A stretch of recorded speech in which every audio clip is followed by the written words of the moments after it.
ka vajutab. Praegu Kiisu ei vajuta.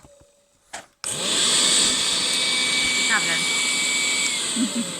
Emme Põnniga kodus. Ta alguses seda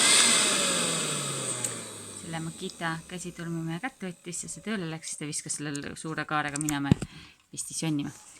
Ja siis me hakkasime koos seda katsetama.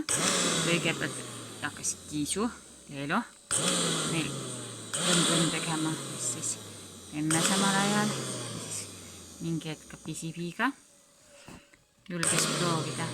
Nüüd juba julgeb.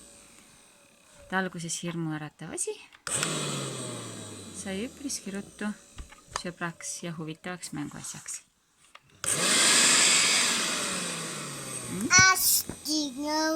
No.